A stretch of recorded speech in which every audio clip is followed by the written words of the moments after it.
కుటుంబం మొత్తాన్ని ఏరు దాటిచ్చి యాకోబు ఒక్కడే ఒంటరిగా మిగిలిపోయిననుంది. యాకోబు దేవుణ్ణి పిలిచాడా? పిలిచినట్టు ఒక్క వచనమైనా ఉందా? పిలవలా.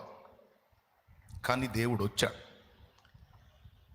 నేను పోయి ఏకాంత ప్రార్థనలో కూర్చుంటే, ఏకాంత ప్రార్థనకి వెళ్ళి నేను మోకాళ్ళుని మొర్ర పెట్టక మునిపే నేను ఏ ఉద్దేశంతో వచ్చానో ఆ ఉద్దేశం ఎరిగి నా కోసం కూర్చునే దేవుడు నా దేవుడు. నువ్వు రాయ్యా అని మొర్రపెట్ట నిమిత్తం లేదు. నేను ఆయనతో కలవాలి, మాట్లాడుకోవాలి, ఆయనతో గడపాలని ఏ ఉద్దేశంతో ఆయన పాదాల దగ్గరికి వెళ్తున్నానో నా ఉద్దేశాన్ని ఎరిగిన నా తండ్రి నాకంటే ముందే వచ్చి కూర్చుంటాడు అక్కడ. యాకోబు ఏ ఉద్దేశంతో కుటుంబం మొత్తాన్ని, పశువుల్ని, పనోళ్ళని, పిల్లల్ని మొత్తాన్ని ఏరు దాటించి కూర్చున్నాడు ఒంటరిగా? దేవుడికి తెలియదు. ఉద్దేశం ఎరిగిన దేవుడు యాకోబు పిలువకయ్య వచ్చేసాడు. మన ఉద్దేశాలు ఎరిగి కదులుతాడండి ఆయన. నువ్వు దేవుని సన్నిధికి వెళ్ళి మొర్రపెట్టి మొత్తుకోనక్కర్ల. నువ్వు కన్నీరు గార్చినప్పుడు ఎందుకు ఏడుస్తున్నావో తెలుసు ఆయనకి. ఏది నిన్ను బాధ పెట్టిందో, ఏది నిన్ను క్షోభ పెడుతుందో, ఏది నిన్ను కృంగదీసిందో, ఏది నిన్ను భయపెట్టిందో తెలుసు. ఆయన సన్నిధి వచ్చేస్తుంది నీ దగ్గరికి. అలాగా ఏ తల్లి కూడా చూపనంత ప్రేమ నా యేసయ్య నీ ఎడల చూపుతాడు. కావాలంటే చూడు, దేవుని పాదాల దగ్గరికి వెళ్ళి కన్నీటి ప్రార్థన చేసి కూర్చో. నువ్వు ఎంత ఆదరణగా ఉంటుందో చూడు. ఏం జరిగిద్దో అర్థం కాదు. మామూలుగా ఏడిస్తే స్వాంతన వచ్చిద్దా, వేదన ఎక్కువైద్దా? ఏడిస్తే స్వాంతన వచ్చిద్దా, ప్రశాంతత వచ్చిద్దా, ఇంకా వేదన ఎక్కువైద్దా? సహజంగా వేదన, ఏడిచినప్పుడు ఇంకా బాధ ఎక్కువైద్ది.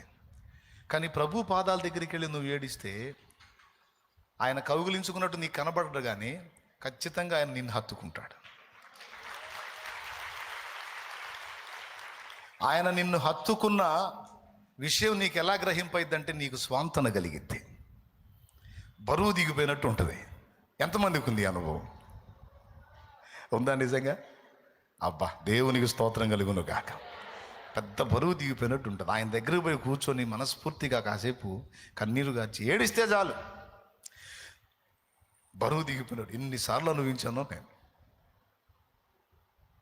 నాకు తృప్తి కలిగిందాక కన్నీటి ప్రార్థన చేసుకుంటా. నా బాధ అంతా దేవునికే చెప్పుకుంటా. మరి ప్రార్థన అంత కీలకం. దాన్ని సీరియస్గా తీసుకొని చెయ్యండి, ప్రార్థన చేయండి. ఆయుధాలన్నిటిలోనికి ప్రధానమైంది, ప్రప్రథమమైంది, కీలకమైంది. మిగిలిన ఆయుధాలు కూడా ఎలా వాడాలో మనకు తెలివిని పుట్టించేది ప్రార్థనలో దేవుడే. అందుకే ప్రార్థనలో ప్రభు పాదాలు సమీపించండి అని భక్తులందరూ చెప్పారు. దేవ సంస్తుతి చెయ్యవే మనసా, శ్రీమంతుడగు యెహోవ సంస్తుతి చెయ్యవే మనసా. దేవ సంస్తుతి చెయ్యవే మనసా, శ్రీమంతుడగు యెహోవ సంస్తుతి చెయ్యవే మనసా. దేవ సంస్తుతి చేయుమానా జీవమాయే యెహోవా దేవుని. దేవ సంస్తుతి చేయుమానా జీవమాయే యెహోవా దేవుని. పావన నామము తిందుమా, నాయంతరంగము వసించును సమస్తమా. దేవ సంస్తుతి చెయ్యవే మనసా, శ్రీమంతుడగు యెహోవ సంస్తుతి చెయ్యవే మనసా. దేవునికి మహిమ. ఏడవడం వ్యధవతనం అనుకుంటారు సహజంగా లోకం.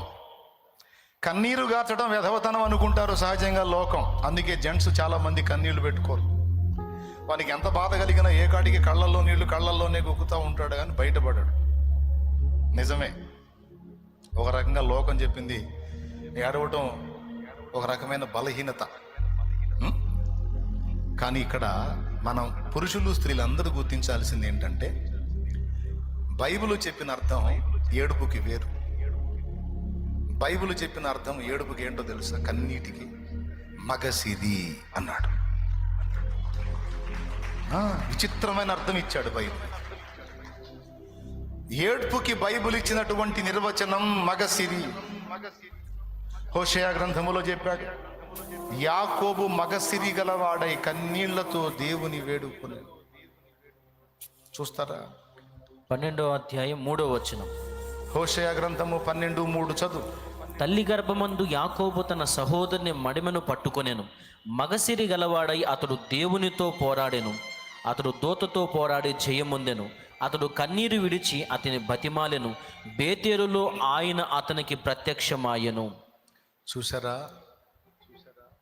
మగసిరి గలవాడై దేవునితో పోరాడెను. ఏంటి మగసిరి అంటే? అతడు దూతతో పోరాడి జయముందెను. ఎట్లా పోరాడాడు? అక్కడ చెప్పాడు, కన్నీరు విడిచి అతని బతిమాలెను. కన్నీటి ప్రార్థన. విధవతనం అనుకోవద్దు. మనుషుల దగ్గర ఏడవద్దు. మనుషుల దగ్గర దేహి అనొద్దు. మనుషుల దగ్గర దండాలు దశకాలు పెట్టి వాళ్ళ కాళ్ళు వేసుకోవద్దు. అది విధవతనం. దేవుని ముందుకెళ్ళి ఆయన కాళ్ళు పట్టుకో. అది మగసిరి. దేవుని దగ్గరికి వెళ్ళి కన్నీరు గారు, అది మగసిరి. దేవుని దగ్గరికి వెళ్ళి అంగలార్చు, అది మగసిరి.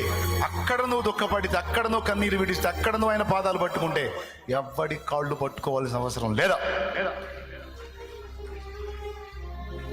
అక్కడ నువ్వు కన్నీరు గార్చి మొర్ర పెట్టగలిగితే ఎవ్వడి దగ్గరికి పోయి నువ్వు ఏడవాల్సిన అవసరం లేదు. మొత్తం నా తండ్రే చూసుకుంటాడు. అర్థమైతే ఇక నుంచి ఆ పని చేయి. కృప మనందరికీ తోడై ఉండును గాక.